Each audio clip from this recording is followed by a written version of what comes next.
Hi guys, welcome back to my channel. So for today's video, I'm going to be doing another cooking video for you guys. It's going to be one of Charlie's family recipes that he's kind of tweaked a little bit. And because it's one of his recipes, he's actually going to be cooking with me, which I'm super excited about. He hasn't really been in any of my videos before.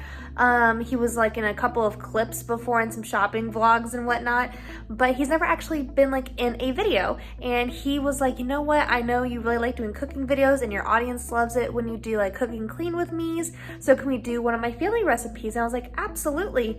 Why not, have him in one of my videos? So I'm super excited to not only show this recipe with you guys, but also be able to film this with Charlie. So it's gonna be our very first video together with hopefully more of them to come.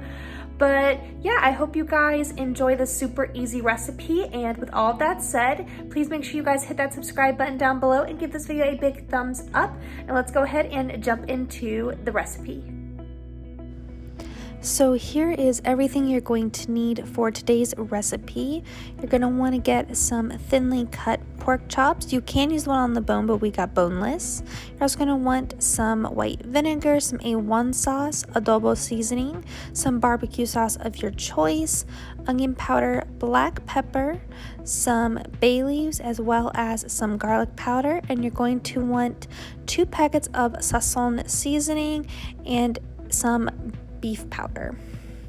So to start this off, you're going to put in a little bit of the distilled vinegar into the bottom of a medium-sized pan, and you're just going to put enough to kind of cover the bottom, and then you're going to put in a little bit of water. We ended up using about 1/4 cup of each, and then you're going to lay in your pork chops. And it's okay to have them kind of tight together, because basically what we're going to be doing is seasoning them, and then we're going to be cooking them nice and slow once we bring this up to a boil.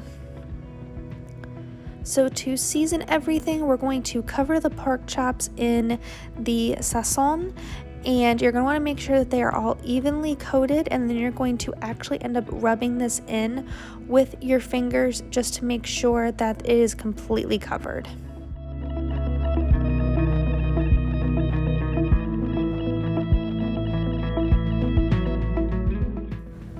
Next, we're going to go ahead and add on our adobo seasoning. You could just use salt if you didn't want to get adobo, but this has a couple of other spices and seasoning in there to give it extra flavor. And then you're going to want to follow that up with a little bit of onion powder. Next, you're going to add the garlic powder, and again, you're just going to want to use a little bit on each of the pork chops because you don't want it to overwhelm the flavor of the sazon. And then you're going to top each one off with just a little bit of black pepper. Next, you're going to go add a couple of bay leaves. These are particularly small bay leaves, so Charlie ended up adding in 3, but if your bay leaves are larger, then you might just want to add in like 1.5 or 2. And you're going to go ahead and turn your stove on to medium heat, and you're going to try to bring that up to a boil. Then I decided to make some rice on the side in my Instant Pot. So it's just 1 cup of rice to 1 cup of water. And then I added in a little bit of adobo seasoning. And I went ahead and put this on the rice setting for 10 minutes in my Instant Pot while the pork chops cooked. So as you can see, we brought this up to a nice boil, and we are going to go ahead and cover this with a lid and turn down the heat. And then what we ended up doing was making the rest of the sauce on top of the pork chops while they finished cooking. So you're just going to add on the barbecue sauce, and this is going to cut through that vinegar taste. So you kind of almost get like a sweet and sour effect with this. And then you are also going to add just a little bit of the A1 sauce, not too much, because you don't want it to be like too steak saucy. And then you're going to kind of like rub that all over the pork chops with a little bit of water, just to kind of thin it out a little bit, as well as water down a little bit more of that vinegar taste and the sweetness of the barbecue sauce. They all kind of meld together that way. You're going to want to cover it with a lid, and then you're going to bring it down to like a medium-low heat. And look at the pork chops. They looked so good already. And you're going to add in just about a third of the packet of the beef powder or beef bouillon in order to give it just a little bit more flavor.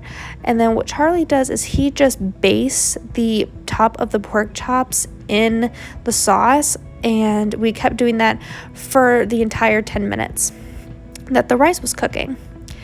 And then Charlie was actually already seasoning up the rest of the pork chops that we had in our package, and you can see his hands got like really dirty, so please wear gloves when you're using the sazon, because it can actually stain your skin a little bit. If you do end up not using gloves, a little trick that you could do is use a little bit of baking soda or some salt, and you could put that under some water with a little bit of lemon juice and it'll get it off. So what I decided to do was I was actually going to season up the pork chops the way that I would like to season them, with a little bit of brown sugar, some cumin, onion powder, some adobo seasoning, and I put that on top of the sazon seasoned pork chops. And I just put literally like half a teaspoon of my seasoning on top, and I flipped it on, put it onto both sides. And again, the trick with all of these is to like rub the seasoning in. And because I really didn't want to stain my fingers or stain my nails, Charlie and I came up with the idea of me, just using my tongs and being kind of goofy with it and whatnot. But hey, it worked. It got the sugar and everything nice and dissolved on top of the pork chops, and the sugar will kind of soak into the pork chops, so that way that all of those flavors penetrate all the way through. That's why it's really important to season on both sides. And then you can see here I released the pressure on the pressure cooker, and I was just going to let that steam out. And then to finish off the pork chops, I put the temperature all the way down just to kind of start reducing down that sauce. And then for my pork chops that I seasoned, I put on a little bit of olive oil and tossed those around in a little Pyrex container. And then here are the finished pork chops. They were cooked all the way through, and they're not dry or anything since they've been pretty much just like braising in the sauce. And then here is the rice. It was amazing. It was perfectly cooked and delicious. And the little trick that I like to do is I like to use a fork to kind of fluff it up a little bit.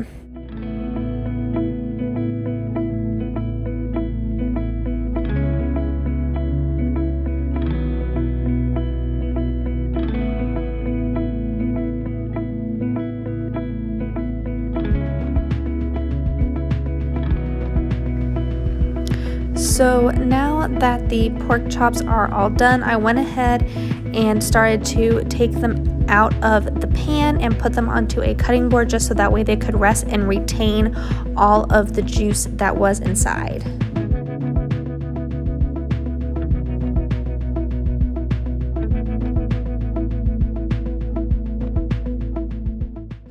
So as you guys can see, the sauce is really thin inside the pan. So for Charlie, he likes it more soupy, and then I actually enjoy mine to be a little bit on the thicker side. So I just ladled some out into just a small saucepan, put that on medium heat, and I added some of this Wandra, it's like a special sauce flour. It's a finely milled all-purpose flour that works really great in just lightly thickening sauces, and I just put a little bit of that in there to thicken up the sauce. And then Charlie and I thought it would be fun to do kind of like a little plating contest between the two of us. And let me tell you, the results are very interesting, and it was really fun to kind of see what each of us did. But I just thinly sliced my pork chop, put it on top of a bed of rice, spooned my sauce around the edge, and I put a little bit of the sauce on top of the pork chop as well, so that way I had all that sauce kind of penetrating the whole dish.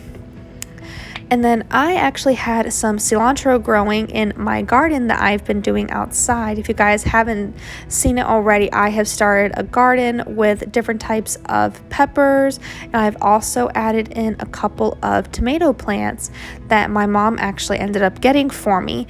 And I have a bunch of different herbs, from cilantro to parsley to thyme, and I just keep adding more and more because I am so satisfied seeing that I'm actually able to grow different vegetables vegetables and herbs and whatnot that I use all the time. So I wanted to kind of show you guys this little update of my garden and all the little additions that I've added to it.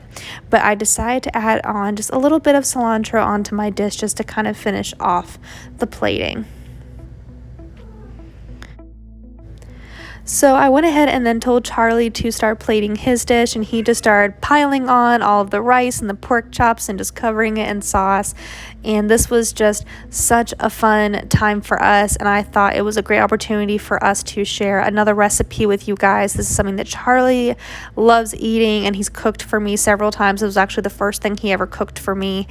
And yeah, I hope you guys enjoyed today's video, and I hope you guys enjoyed this recipe and give it a try. I hope everyone is staying safe and staying healthy, and I can't wait to catch you guys in the next video. Bye!